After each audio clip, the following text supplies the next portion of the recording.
देख रहे हैं इन पुलिस टाइम्स न्यूज। बने रहे हमारे साथ। जलगांव जामोद में अमन शांति के साथ चुनाव हो गए।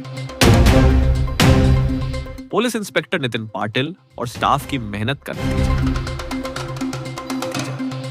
कुरैशी बिरादरी की खुलकर वोटिंग फर्ज या डर। मुसलमानों के दलालों की जीत या जी हुजूरी चमचागिरी बेनकाब। नगर परिषद के चुनाव कई जगह हो गए और कुछ होना बाकी है। बुलढाना जिला में बोगस वोटिंग पैसों की बरसात खुलेआम हो गई। पुलिस और निवडणूक अधिकारी कर्मचारी शिकायत आने के बाद मुंह देखते रह गए। खुलेआम रुपयों को बांटते हुए सोशल मीडिया पर खबरें दिखाई जा रही हैं। बुलढाना में पुलिस को हल्का लाठी चार्ज करना पड़ा। बुलढाना जिले के जलगांव जामोद में पुलिस स्टेशन के इंस्पेक्टर नितिन पाटिल ने अपनी कर्तव्य निष्ठा ईमानदारी की धाक कायम रखकर हर बूथ पर ऐसा इंतजाम किया था कि कोई भी पार्टी का नेता या दलाल वोट देने वालों को डरा धमका कर रुपए लेने पर मजबूर नहीं कर सकता।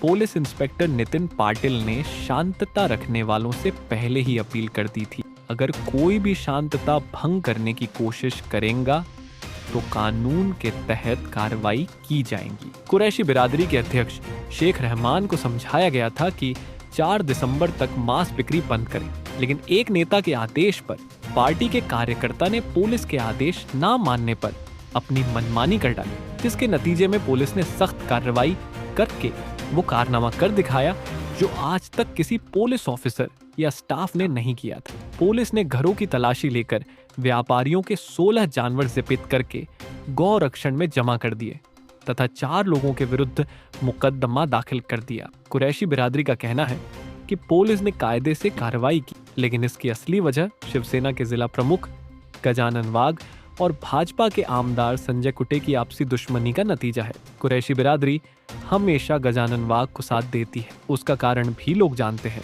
अगर कुरैशी बिरादरी किसी और पार्टी के लिए सोच भी ले या साथ दे तो कुरैशी बिरादरी के धंधे पर मुसीबतों का पहाड़ टूटने लगता है। लेकिन इस बार भाजपा के आमदार संजय कुटे ने अपनी आन और शान कायम रखने के लिए वही चाल चली जो राजनीति और जंग में होता है। कुरैशी बिरादरी को बोला गया कि अगर उन्होंने ईमानदारी से काम नहीं किया तो उसका अंजाम वही होगा जो होना है।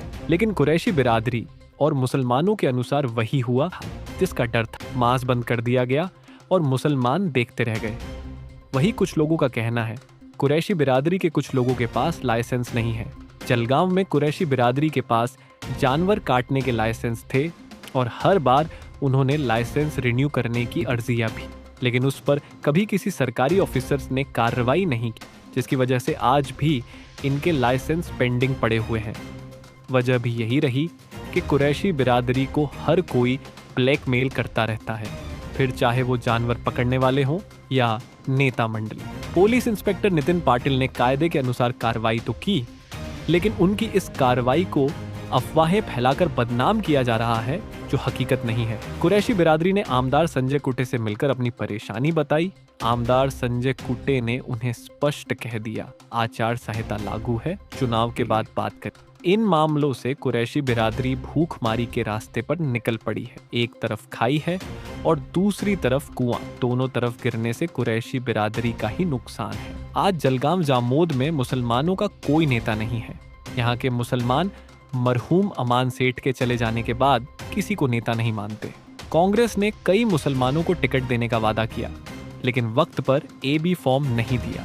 जलगांव के 5 प्रभाग ऐसे थे जहां से मुसलमान चुनकर आ सकते थे, लेकिन कुछ दलालों ने अपना खेल खेलकर 5 प्रभाग में कई मुसलमान उम्मीदवारों को खड़ा कर दिया, जिसके कारण मुसलमानों को चुनकर लाना कठिन हो गया।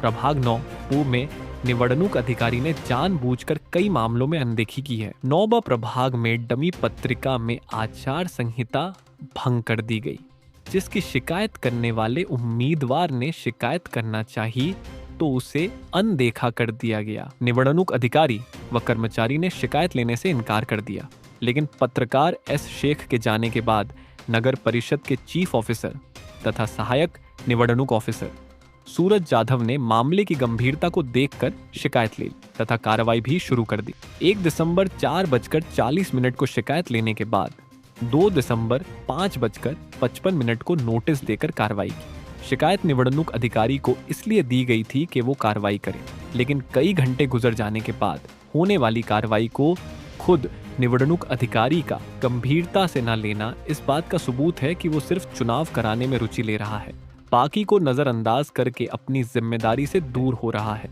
अब लोगों को लगने लगा है कि आने वाला चुनाव ऐसा ही होगा, जिसके पास ताकत, रुपया, वसीला रहेगा वही जीतेगा और ईमानदार लोकशाही की भेंट चढ़ जाएगा। लेकिन यही सच है, जलगांव जामोद में चुनाव शांतता से निपट गया और ये अमन पसंद जनता के कारण हुआ।